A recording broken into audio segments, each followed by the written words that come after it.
Happy Saturday, a live look outside over Horsetooth Reservoir. Beautiful blue skies, not a cloud in the sky. We are in for a lot of sunshine today. Good morning, I am Lauren Scafidi. Let's check in with Weather Impact Team meteorologist Keely Chalmers. Keely, I love when Mother Nature cooperates for the weekend. She understands that we want to. Yeah, sunshine. We got some fresh snow up in the high country a few days ago. So, hey, we are in store for a great weekend, whether you want to ski or snowboard or just hike or walk or just get outside and enjoy the beautiful weather. Lots of sunshine. Temperatures are going to be pretty mild where they should be for this time of the year. 52 degrees, your forecast high for the Denver metro area. Mostly sunny skies. Those winds are not going to be an issue at the lower elevations. Up in the high country, they're going to gust 40, 50 miles per hour. So expect breezy conditions and some light snow in the northern mountains, but not an impactful event by any means. Forecast highs across the plains, mainly in the 50s, certainly chillier in Lyman with all that snow still on the ground, 43 degrees.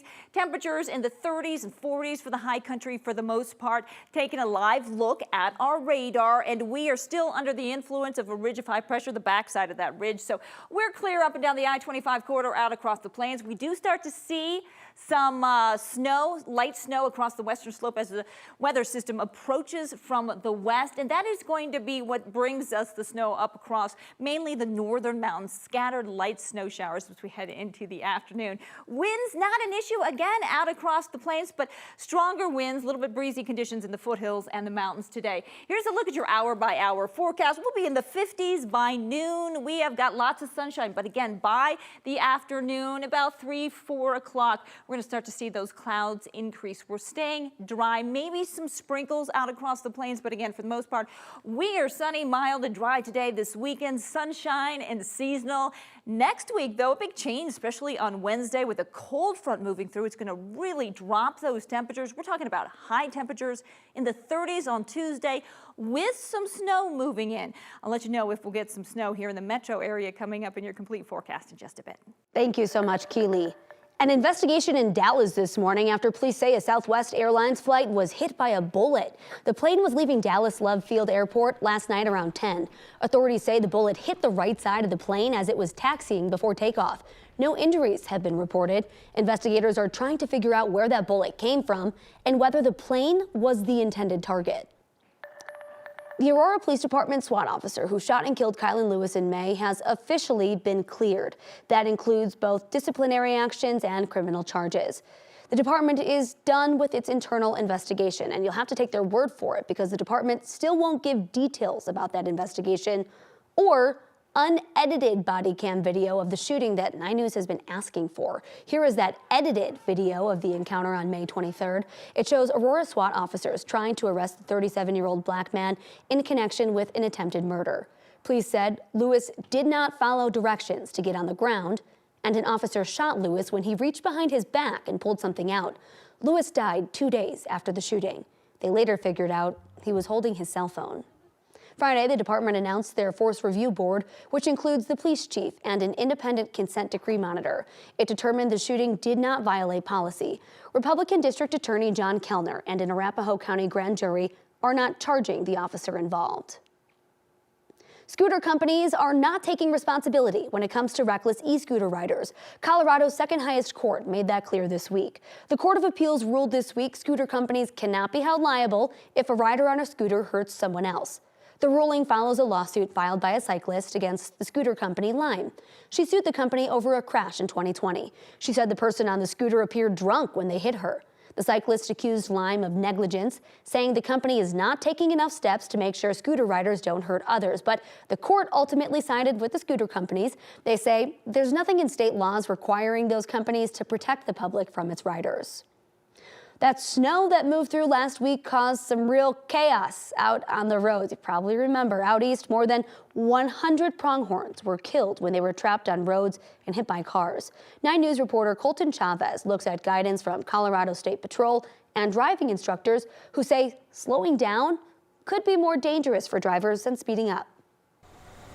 Sergeant Matt Cabot knows his way around a steering wheel. I've worked as a traffic sergeant for many years at the Thornton Police Department. He's also a driving instructor for Top Cops Driving School, where during the months of November and December, he says driving with wildlife has a heightened importance for all drivers. They're going to need to remember, hey, when I'm driving between these months or in any time if I'm driving at night, those nocturnal animals could be out, and I need to use a little bit of extra caution. Nocturnal animals like the pronghorn, who saw triple-digit casualties from run-ins with drivers during our early November snowstorm. The primary focus is maintain control of your vehicle. But what should drivers do when they can't control what happens next?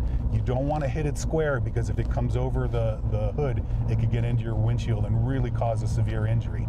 If you hit it on the back side or the front side, that animal most likely is going to spin off of that collision. Colorado State Patrol agrees that drivers should not swerve and should pull over if contact is made. If smaller animals come in front of your car, the best place for them to go is underneath the car. It's a lesson that even Sergeant Cabot has to remember. No, I've never hit any wildlife. But says these accidents could become more common as he sees more Coloradans sharing the road with these animals. As these suburbs encroach out, especially out into Golden, into Boulder, and some of those foothills, you're going to have to start dealing with this wildlife, because we're going now into their territory.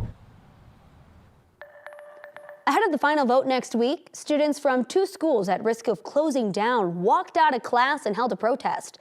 It was students from the Denver School of Innovation and Sustainable Design and from the DCIS Baker campus. They walked out of class and to the district office on Friday morning. Superintendent Dr. Alex Marrero has recommended closing a total of 5 elementary schools and 2 secondary schools and restructuring a few other schools. The board will take a final vote on Marrero's recommendation next Thursday. This week, Cherry Creek Innovation Campus was recognized as one of the top 100 most impactful, innovative programs in the world and one of the top 10 in the U.S. CCIC was the only K-12 public school district awarded and identified out of more than 3,000 programs reviewed. 100 gave the distinction to the school. CCIC features unique courses like aviation, automotive, construction, and healthcare. The classrooms combine industry credentials, college credit, professional skills, and industry-grade equipment and standards. By doing this, it connects student interests with labor needs to serve the community. Our 9 Cares Colorado Shares Drive is happening right now. We are looking to make a difference for Coloradans facing food insecurity. In just the first week of our campaign, good job. You have already raised more than $180,000. If you are able to donate, our 9 Cares Colorado Shares Drive is going on through Sunday, December 10th. We're hoping to raise $750,000. That is enough to feed more than 2 million Coloradans in need. You can scan the QR code to get to our donations page. You can also donate when you're checking out at King Soopers. All this information is available for you on 9news.com/9cares.